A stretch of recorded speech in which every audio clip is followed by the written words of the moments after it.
माँ, क्या हम हमेशा ही इतने गरीब रहेंगे? नंदू, तू परेशान मत हो, समय हमेशा एक जैसा नहीं रहता।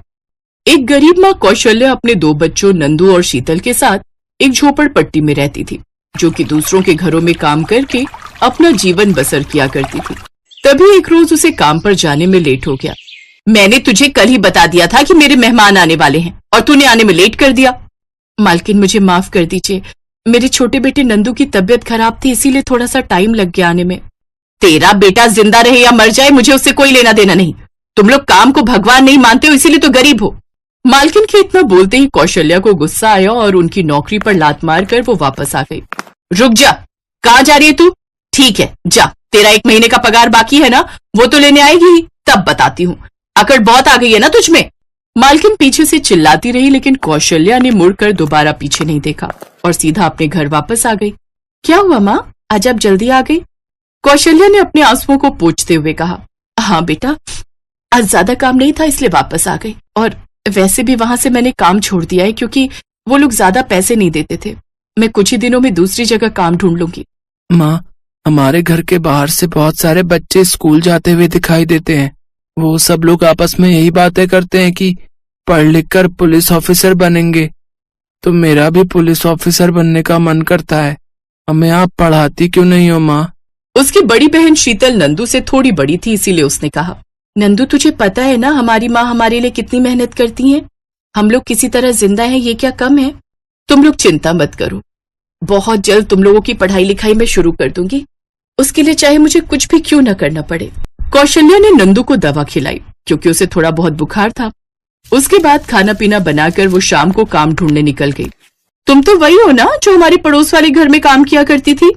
हाँ मालकिन, मैं वही हूँ। मैं तुम्हें काम पर नहीं रख सकती क्योंकि उन्होंने मना किया है। इस मोहल्ले में तुम्हें किसी घर में काम नहीं मिलेगा क्योंकि तुम्हारी पुरानी मालकिन ने सबको मना कर रखा है। कौशल्या ने कई दुकानों, कई मकानों में काम ढूंढा पर उसे कहीं काम नहीं मिला। थक हार कर वो रात में घर वापस आ गई, बच्चों को खाना खिलाया और सुबह फिर से काम ढूंढने निकल गई। दीदी, हमारी माँ रोज रोज काम ढूंढने जाती हैं, पर लगता है उन्हें कहीं काम नहीं मिल रहा है। क्यों ना हम लोग भी काम ढूंढने चलें? अरे नहीं नंदू, अगर माँ को पता चला तो उन्हें बहुत दुख होगा। अरे माँ को कुछ नहीं पता चलेगा, माँ तो काम ढूंढने गई है और शाम तक ही वापस आएंगी। तब तक हम भी कहीं काम ढूंढने चलते हैं। लेकिन हमें काम कौन देगा नंदू? दीदी, हमारे घर के सामने हर सुबह जो बच्चे स्कूल जाते हैं उनमें से एक मेरा दोस्त बन गया है। उसका नाम है धीरज। मैंने उससे बात कर ली है, उसके स्कूल में हमें साफ सफाई का काम मिल सकता है। नंदू, तूने पहली बार कोई ढंग की बात कही। स्कूल में काम करने में कोई बुराई भी नहीं है, वहाँ पर छुप छुप कर हम लोग थोड़ी बहुत पढ़ाई लिखाई भी कर लिया करेंगे। तो इस तरह से माँ के बाहर जाने के बाद 10 साल का नंदू और 12 साल की शीतल काम ढूंढने के लिए धीरज के स्कूल पहुंच गए। जब तक वो लोग पहुंचे तब तक छुट्टी हो चुकी थी, इसीलिए धीरज उन्हें स्कूल के बाहर ही मिल गया। अरे नंदू, तू तो सच में आ गया। हाँ, तो क्या मैं मजाक कर रहा था? ये मेरी दीदी है शीतल, इन्हें भी यहीं पर काम करना है। ठीक है, मेरे साथ चलो, मैं स्कूल के मैनेजर से तुम लोगों की बात करवा देता हूँ। धीरज उन लोगों को लेकर स्कूल के मैनेजर के पास चला गया। अरे बच्चों, तुम लोगों की तो पढ़ने लिखने की उम्र है। इस उम्र में अगर मैंने तुम्हें काम दे दिया तो मैं फंस जाऊंगा। सर जी, हम लोग बहुत गरीब हैं, मेरे पिताजी नहीं रहे। मेरी माँ लोगों के घरों में काम करके हमें किसी तरह पालती थी, लेकिन उन्हें भी बहुत दिनों से काम नहीं मिल रहा। वो काम ढूंढने के लिए जब इधर उधर बाहर चली जाती हैं, तब हम लोगों ने भी सोचा कि हम लोग भी कहीं काम ढूंढ लेते हैं ताकि माँ की थोड़ी मदद कर सकें। नंदू और शीतल ने अपनी जिंदगी की सारी बातें उस मैनेजर को बता दी। मैनेजर बहुत अच्छे स्वभाव का था, इसीलिए उसे उन दोनों पर तरस आ गया। ठीक है, अगर तुम लोग इतनी जिद कर रहे हो तो मैं तुम दोनों को तुम्हारे ही लायक काम देता हूं। कम से कम इसी बहाने किसी गरीब की मदद हो जाएगी मेरे हाथों। शीतल, तुम्हारा काम इतना रहेगा कि सुबह 8 बजे घंटी बजानी है, फिर लंच 10:30 बजे होता है तो उस समय घंटी बजानी है, फिर 1:30 बजे छुट्टी होती है तो 1:30 बजे घंटी बजानी है। बस इतना ही काम करना है। इस काम के मैं तुम्हें हर महीने 3000 रुपए दे दूंगा। और मुझे क्या करना होगा सर जी? बेटा, तुम छुट्टी होने के बाद हर क्लासरूम में अच्छे तरीके से सारी बेंचेस ठीक करके झाड़ू लगा दिया करना, और मैं तुम्हें भी 3000 रुपए दे दूंगा। नंदू और शीतल उस दिन बहुत खुश हुए। उन लोगों ने मैनेजर साहब को धन्यवाद किया और वापस अपने घर आ गए। क्या बात है बच्चों, आज तुम दोनों बहुत खुश लग रहे हो। ऐसे ही हमेशा खुश रहा करो। हाँ माँ। वैसे माँ, आप कल कितने बजे काम पर जाओगे? आपको कहीं काम मिला या नहीं? हाँ, तुम लोग परेशान मत हो, मुझे काम मिल गया है। अब मुझे लोगों के घरों में काम नहीं करना पड़ेगा, मुझे बच्चों की जिम्मेदारी मिली है। वैसे माँ, कल आप कितने बजे काम पर जाओगी? ये तुम लोगों को अचानक क्या हो गया है? माँ, आप नंदू को तो जानती हो, ये हमेशा कुछ न कुछ तो बोला ही करता है। बस ऐसे ही पूछ रहा था। क्या बात है शीतल, हर बार तो तुम मेरी तरफदारी किया करती थी, आज अपने भाई की तरफदारी करने लगी। वैसे मैं सुबह 6 बजे ही काम पर निकल जाया करूंगी, क्योंकि बच्चों को तैयार करना पड़ेगा, फिर उन्हें स्कूल भेजना पड़ेगा, यही सब काम है। ठीक है माँ, अब हम लोग सो जाते हैं, क्योंकि आपको सुबह जल्दी उठना है। कौशल्या का काम भी उसी स्कूल में लगा था जिस स्कूल में नंदू और शीतल अपने काम के लिए बात करके आए थे। कौशल्या को उस स्कूल में आया का काम मिला था। दीदी, माँ चली गई है, जल्दी से तैयार होकर काम पर चलते हैं। नंदू और शीतल 7 बजे स्कूल पहुंच गए। उसकी माँ भी उसी स्कूल में मौजूद थी, लेकिन वो छोटे बच्चों की क्लास में थी। वहीं दूसरी तरफ शीतल उसी जगह खड़ी थी जहां पर घंटी बजाई जाती है। नंदू भी वहीं खड़ा हो गया, क्योंकि उसका काम तो छुट्टी के बाद का था। 8 बज चुके हैं, अब घंटी बजा देती हूँ। कौशल्या सभी छोटे बच्चों को प्रार्थना के लिए लाइन में खड़ी कर रही थी। वहीं दूसरी तरफ शीतल ने घंटी बजा दी। इसके बाद कौशल्या किसी दूसरे स्कूल भी चली गई, क्योंकि दूसरे स्कूल का टाइम थोड़ा लेट था, इसलिए उसने 2 जगह काम पकड़ रखा था। दीदी, छुट्टी होने वाली है तो घंटी बजा दो, मैं क्लासरूम में जाकर अपना काम करने की तैयारी करता हूँ। ठीक है नंदू, जाओ जल्दी से काम खत्म करो, फिर हमें घर भी पहुंचना है, माँ के घर पहुंचने से पहले।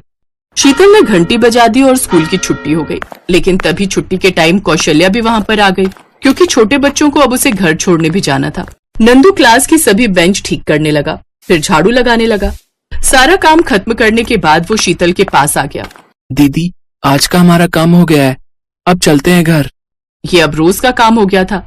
ना ही कौशल्या उस स्कूल में अपने बच्चों को देख पा रही थी, ना ही बच्चे कौशल्या को देख पा रहे थे। 1 महीने बाद नंदू और शीतल को सैलरी मिल गई। दीदी, ये तो बहुत अच्छा हुआ, काम भी आसान है और पैसा इकट्ठा करके हम लोग भी उसी स्कूल में पढ़ाई शुरू कर देंगे। ये सब चल रहा था, लेकिन तभी एक दिन कौशल्या बच्चों की क्लासरूम में बच्चों को लेने आई। लेकिन वहीं पर उसने अपने बेटे के नंदू को देख लिया, जो कि झाड़ू लगा रहा था। नंदू, तुम यहाँ क्या कर रहे हो? नंदू भी अपनी माँ को देखकर हैरान हो गया। खैर, नंदू ने अब सारी बात अपनी माँ को बता दी। वो लोग मैनेजर के ऑफिस में गए। मैनेजर साहब, 18 साल से कम उम्र के बच्चों से काम कराने का नतीजा आप जानते हैं। बहन जी, आप इन दोनों बच्चों को नहीं जानती। ये दोनों बच्चे बहुत गरीब हैं। इनकी एक विधवा माँ है। इनकी कहानी सुनकर मुझे रोना आ गया। मैं इनसे कोई मेहनत वाला काम नहीं कराता हूँ, पैसे भी अच्छे देता हूँ। अगर आपको लगता है मैं गलत कर रहा हूँ तो जाइए पुलिस में रिपोर्ट कर दीजिए। मैनेजर साहब, ये दोनों मेरे ही बच्चे हैं।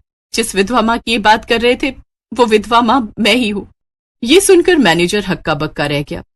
माँ, मैं आपको इतनी मेहनत करते हुए देखता हूँ, मुझे बहुत दुख होता है। मैं भी पढ़ाई करना चाहता हूँ, इसीलिए हमने काम ढूंढा।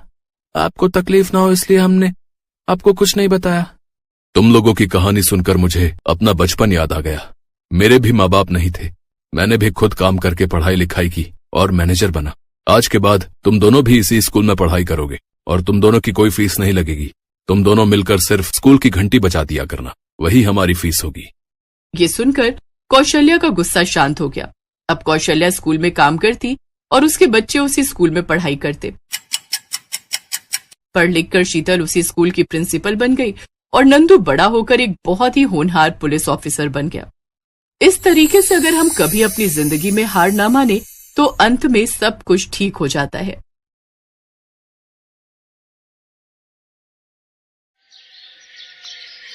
अनुराधा के पति का अचानक एक बीमारी से देहांत हो गया। 5 बेटियों की जिम्मेदारी अनुराधा पर आ गई। देख अनुराधा, अब हम तेरा और तेरी बेटियों का बोझ अब और नहीं उठा सकते। इन्हें ले और यहाँ से निकल जा। पर भाभी, मैं इन 5 को लेकर कहाँ जाऊंगी? मेरा कोई ठिकाना नहीं। माँ बापू भी गांव में चल बसे। इस घर से मेरी यादें जुड़ी हुई हैं। मैं इस घर में बहू बनकर आई थी। विनोद के जाने के बाद आप इतना क्यों बदल गई? बदलना पड़ा। हमारा दिमाग खराब नहीं है जो अपने पैरों पर खुद ही कुल्हाड़ी मार ले। अरे, आने वाले समय में तेरी ये 5 बेटियां बड़ी होंगी तो तू तो इनकी शादी की जिम्मेदारी हमारे मत्थे मर देगी। चल निकल यहाँ से। रहम करो भाभी, इतनी रात में मैं अपनी बच्चियों को लेकर कहाँ जाऊंगी? ये ऐसे नहीं मानेगी, तू आगे से हट, इसे मैं धक्का देता हूँ। अनुराधा के जेठ जेठानी बड़ी क्रूरता से उसे उसकी बेटियों के साथ सड़क पर धक्का दे देते हैं। अब मैं इतनी रात में इन पांचों को लेकर कहाँ जाऊं? मेरी मदद करो प्रभु। अनुराधा अपनी पांचों बेटियों का हाथ थामे रात के अंधेरे में सड़क पर चल रही थी। मम्मी, बहुत डर लग रहा है, अंधेरे में कुछ भी दिखाई नहीं दे रहा। चिंता मत करो, मैं तुम्हारे साथ हूं ना, डरो नहीं। मम्मी, अब हम कहाँ जाएंगे? ताऊ जी ताई जी ने तो घर से निकाल दिया। मम्मी, बहुत प्यास लगी है, पानी पीना है। पूजा, तू इन चारों का ध्यान रख, हाथ पकड़ के रखना, मैं सामने नल से पानी भरकर लाती हूँ। अनुराधा अपनी बेटियों को सड़क के किनारे बिठाकर पानी लेने चली जाती है।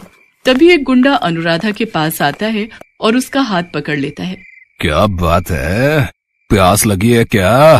कहो तो हम बुझा दें। मेरा हाथ छोड़ो, मुझे छोड़ दो। ओए, जब वो कह रही है तो छोड़ क्यों नहीं देता? अब तू इसका कौन है जो बीच में टांग अड़ाने आ गया? मैं कोई भी हूँ, तुझे इससे क्या?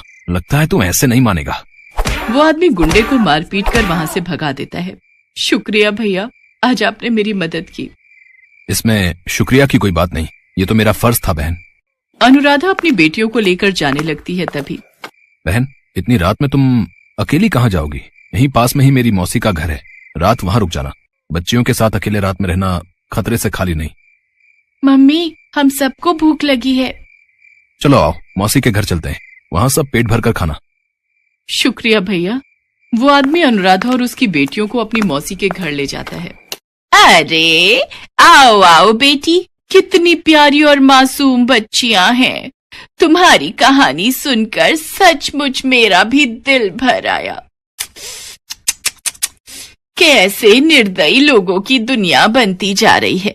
बेटी, तुम चिंता मत करो, तुम आराम से यहाँ जितने दिन चाहे रह सकती हो। मौसी जरा इधर आना, मैं कह रहा था बच्चियों को भूख। मौसी और वो आदमी बातें करने लगते हैं। कुछ देर बाद, माँ, पानी पीना है, तुम यहीं पलंग पर बैठो, मैं लेकर आती हूँ। देखो मुन्नी बाई, बड़ी मुश्किल से ये चिड़िया और इसके चूजे हाथ में आए हैं। तुम्हारे तो दोनों हाथों में चांदी है, तुम अपनी दुकान आराम से चला सकती हो। बात तो तू ठीक कह रहा है, पर इसे शक तो नहीं हुआ ना कि ये कोठे पर लाई गई है और तू इसे और इसकी बेटियों को बेचने के लिए यहाँ लाए है? अरे नहीं मुन्नी बाई, बस अब तुम जल्दी से मेरे पैसे मुझे दो, मैं यहाँ से जाऊं। हाँ, ये आदमी मुझे यहाँ बेचने लाए है? नहीं, मुझे यहाँ से भागना होगा। मैं अपनी बेटियों के साथ कुछ गलत नहीं होने दूंगी। अनुराधा कमरे में जाती है। चलो बच्चों, हम यहाँ नहीं रुकेंगे, वो दरवाजा खुला है, एक एक करके तुम सब वहां से बाहर जाओ, आराम से, वो अंकल देख न पाए। अनुराधा अपनी बेटियों के साथ चुपके से भागती है। तभी उस व्यक्ति की नजर उन पर पड़ जाती है और वो उन्हें पकड़ने के लिए दौड़ता है। मुन्नी बाई, हमें इन्हें पकड़ना होगा। हे ईश्वर, मेरी मदद करो, मदद करो प्रभु, भागो मेरी बच्चियों, और तेज, हमें इनके हाथ नहीं आना। तभी अनुराधा देखती है सामने हनुमान मंदिर है और वहां घंटियों की आवाज आ रही है। चलो बच्चों, जल्दी से हनुमान मंदिर में चलते हैं, वहां हमें कोई कुछ नहीं कहेगा। अब हम लोग इन्हें नहीं पकड़ सकते, ये हनुमान मंदिर में चली गई है। किसी ने हमें वहां देख लिया तो पुजारी और सब लोग हमें पुलिस को पकड़वा देंगे। कैसी किस्मत खराब है, इस सौदा भी हाथ से चला गया है। चलो वापस चलते हैं। हे बजरंगबली, आज आपने मेरी और मेरी बेटियों की जान बचाई, आप धन्य है प्रभु। बजरंग बली तो शरण में आए हर भक्त की मदद करते हैं, यहाँ तुम्हें डरने की कोई जरूरत नहीं है। पर बेटी, तुम इतनी घबराई हुई क्यों हो? अनुराधा पुजारी जी को अपनी सारी दुख भरी कहानी बताती है। बेटी, तुम चाहो तो इसी हनुमान मंदिर में रहकर प्रभु की सेवा करो, यहाँ तुम्हें किसी प्रकार का कोई डर नहीं। पुजारी जी की बात सुनकर अनुराधा को थोड़ी तसल्ली होती है। उस दिन से अनुराधा अपनी पांचों बेटियों के साथ हनुमान मंदिर में ही रहने लगी। अनुराधा और उसकी पांचों बेटियां हनुमान मंदिर की सेवा करती थी। वहां की साफ सफाई, देखभाल, ये सब अनुराधा ही संभालती थी। एक दिन अनुराधा ने पुजारी जी से कहा, पुजारी जी, मैं सोच रही थी मंदिर के बाहर ही फूल माला और पूजा की सामग्री बेचने का काम करके थोड़े पैसे कमा लूंगी, ताकि अपनी बेटियों को स्कूल में पढ़ा लिखा कर उनकी शादी कर सकूं। ये तो बहुत उत्तम विचार है अनुराधा बेटी, मैं कल ही फूल वाले और पूजा सामग्री वाले की दुकान पर तुम्हें ले चलूंगा। वो तुम्हें उधार पर फूल माला और सामग्री दे देंगे। जो भी कमाई होगी उसमें से तुम उनके पैसे चुकाकर बाकी की कमाई अपने पास रख लेना। ऐसे ही धीरे धीरे तुम्हारा काम शुरू हो जाएगा। पुजारी जी अनुराधा को फूल माला और पूजा की सामग्री दिलवा देते हैं। अनुराधा मंदिर के बाहर ही फूल माला और पूजा की सामग्री बेचने लगी। अनुराधा ने अपनी बेटियों को एक सरकारी स्कूल में डाल दिया। अब उसकी बेटियां पढ़ने जाने लगी थीं। अनुराधा को हनुमान मंदिर में रहते हुए 15 साल बीत गए। अनुराधा की मंदिर के बाहर ही फूल माला और पूजा सामग्री की 2 बड़ी दुकानें थीं। मंदिर के पुजारी जी का निधन हो चुका था। अपने जाने से पहले पुजारी जी मंदिर का सारा कार्यभार अनुराधा को सौंप गए थे। अब मंदिर का सारा कार्यभार अनुराधा ही संभालती थी। अनुराधा की 5 बेटियां बड़ी हो चुकी थीं। अनुराधा को शहर में बहुत से लोग जानते थे और उसके अच्छे व्यवहार से सभी परिचित थे। अनुराधा को अपनी 5 बेटियों की शादी के लिए कोई परेशानी नहीं हुई। हनुमान जी के आशीर्वाद से अनुराधा की 5 बेटियां आज अपने ससुराल में सुखी थीं। कहते हैं ना, जिसका कोई नहीं होता उसकी रक्षा करने वाले स्वयं भगवान होते हैं।